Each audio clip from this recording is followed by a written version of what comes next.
right now. Colin Cowherd has the Browns coming in last place in the AFC North.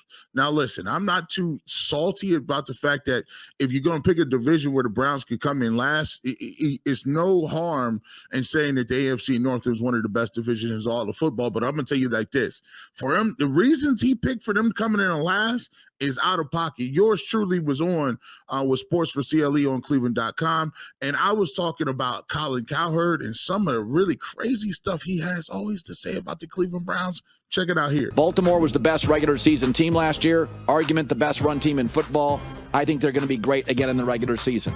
Cincinnati gets Joe Burrow back. When Joe Burrow's healthy, he either wins this division or gets to the playoffs. And they've been noisy, a lot of noise I don't like with T. Higgins, but I like Joe Burrow a lot. 3, Pittsburgh. I think Russell Wilson will succeed. At what level he succeeds, I don't know. And I didn't buy Cleveland last year. I don't buy him this year. I think Kevin Stefanski and Andrew Berry are excellent, but there's things upstairs they have to deal with, and I think it's a really good division. T-Bush, it is a really good division, but that's also the guy that bought Ben Simmons being the next face of the NBA about 4 or 5 years ago and told LeBron James he could ride into the sunset. So what he buys, man, not that big of a deal. Well, listen, I remember Colin buying the Browns at the end of last year when we had Joe Flacco. And if you like the Browns with Joe Flacco, all we've done is upgraded at receiver. We get Nick Chubb back. We get the offensive line back. Oh, and if you like the Browns defense, which was arguably, and I would say, no worse than the second best defense in the league, we got the defensive player of the year back in Jim Schwartz's defense in the second year. Guys comfortable. I think we've upgraded the defensive tackle room. I think we brought back most of the guys that we had on that unit, so we're good there. So, for me, if you're buying and selling and looking around, I think that the Cleveland Browns, at worst, and you at worst are third in that division, at worst third in the division. And I'm willing to look at it like this: they play the best football in the division against Joe Burrow. Just go look at Joe Burrow's numbers against the Cleveland Browns. So if you want to talk about Deshaun Watson up in the air, listen, Joe Burrow is about one injury away from being injury prone. And that was courtesy of Sports for CLE. Make sure you go check those guys out, man. I appear over there pretty much every single Friday, so check them out over there. Shout out to them. But here's the thing: I'll tell you what. Not only do I stand on what I said when I was doing the interview, as I go back and look at the interview, man, I got to let him off easy.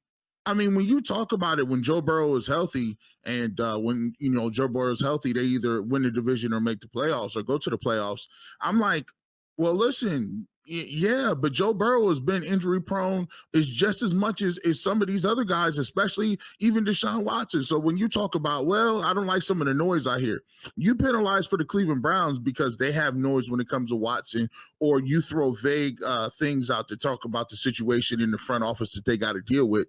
But listen, Hendrickson just signed another extension with the Bengals a couple years ago. He already wants more money and is threatening to retire. T. Higgins is fed up, does not want to play for the Cincinnati Bengals, has been made it known. Joe Burrow is coming off injury. Oh, by the way, their defense is not as good as they used to be. So when you take a look at the Bengals, I know they're good, but let's point out some of them flaws. Let's point out, and not only do that, but go back and look how the Cleveland Browns play against the Cincinnati Bengals. Last time I checked, Joe Burrow does not light the world up when it comes to playing the Cleveland Browns. It just seems for whatever reason they got his number. You go to the Baltimore Ravens. The Baltimore Ravens had a home playoff game at home. And for the rushing juggernaut that Colin Cowherd talks about, for them to be the rushing titans that they are, they sure as heck don't commit to the run when it comes down to the nitty-gritty. When you had an opportunity to go against, you had Patrick Mahomes in your backyard in a rainy, nasty little day, you decided to go out there and be the second coming of the run and shoot Falcons and Houston Oilers back in the day. You didn't run the football. You got Derrick Henry, and I know that he still has a little bit left in the tank. I'm not going to say I don't like that move, but you lost 3 offensive linemen, starters. Come on now, Odell Beckham Jr., he wasn't a big part of what you do, but Zay Flowers is the only receiving threat you have on the outside. So when you talk about the Baltimore Ravens, let's not act like they don't have some flaws as well. And Lamar Jackson does not seem to play that well when it comes to, guess what, postseason. He doesn't seem to be making the Super Bowl. It doesn't seem to be getting it done. I remember a couple of years ago when he won the first MVP, I believe, he lost to the Tennessee Titans at home. Same type of deal.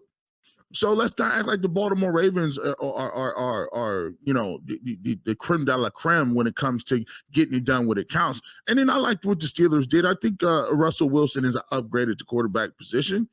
But let's be clear. I mean, there's a bunch of people in Denver saying that they didn't want him. There's a bunch of people in Seattle saying how terrible he was or he wasn't getting it done. I like his numbers. I think it is an upgrade, but let's not act like the Steelers is coming here and they don't have any issues too. TJ Watt is coming off an injury. I like Hayward. I like some of the other pieces. I even like the pick in Wilson that they picked out of NC State. I like the linebacker. You know, he has some injury stuff coming out of the draft. But when you talk about the Pittsburgh Steelers, you know, you gotta bring up some things as well. You got an issue at quarterback. And, you know, when Colin speaks and talks like this, it's just one of those things where I don't know, he thinks he's talking in code. But look, if you like Kevin Stefanski, how can you not like the Browns? If you like what Andrew Berry's doing, how can you not like the Browns? If you like Myles Garrett in the defense, which you say, you know, everyone in the league does, how could you not like the Browns? It comes down to one thing. It's the Deshaun Watson effect. And I've said it here before. We can lie to ourselves and tell us that it's going to be different. If Deshaun Watson goes out and throws for 4,000 yards, they'll say it's all Kevin Stefanski and how brilliant he was in getting him righted. If he comes out and throws for 4,000 yards and Nick Chubb has 1,100, 1,200 yards in a comeback year, they're going to say Nick Chubb was the reason why the team was elevated. Pick your poison. Nick Chubb is the heart and soul of the team. If Deshaun Watson comes out and throws for 4,000 yards, they'll give Dorsey all the praise. They'll say, look what he did. He was able to, put a reclamation project together in Watson. If he throws that many yards, they'll give credit to Amari Cooper and Jerry Jeudy. They're not going to give him no credit for nothing.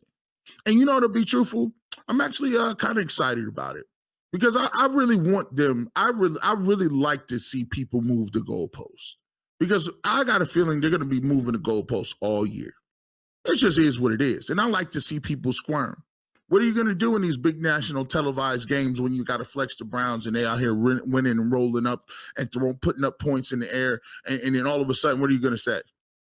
Well, I just, who is it this week? Who is it this week you're going to pivot to? And I think the Browns, they actually come into this year with the way they've constructed their offseason and their draft. I think they've come into this situation thinking, listen, go ahead and count us out. I don't care if y'all give us love or not. It is what it is.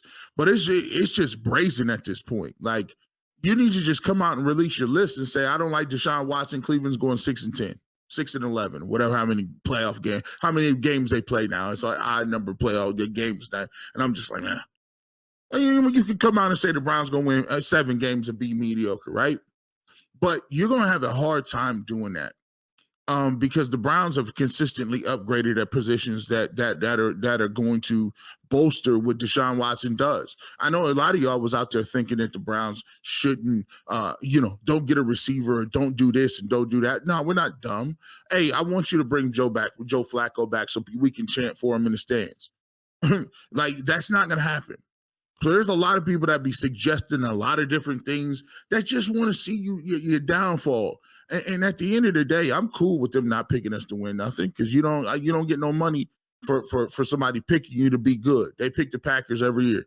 They pick certain teams that they think are going to be good every year. It's fine. I'm cool. I don't never got to go to Brazil. We don't got to play the first game in Brazil. Give me all 1:00 games and let's go out there and roll the dice and get it done.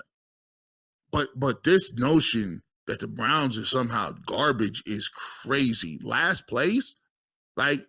Listen, there's no team in this division is going to go. It's going to be hard pressed to go 5-1, let alone 4-2. Last year we split. Every team splits in this division. And there's no knock to everybody because I still think it's the hardest division and the best division in football. But the reasons you gave for the Browns coming in last place, I just wish you would stand on it. Just go ahead and make the declaration, Colin. Just say you don't like what the Deshaun Watson move is and just stamp it and keep it pushing. But you got to stand on that when the season comes.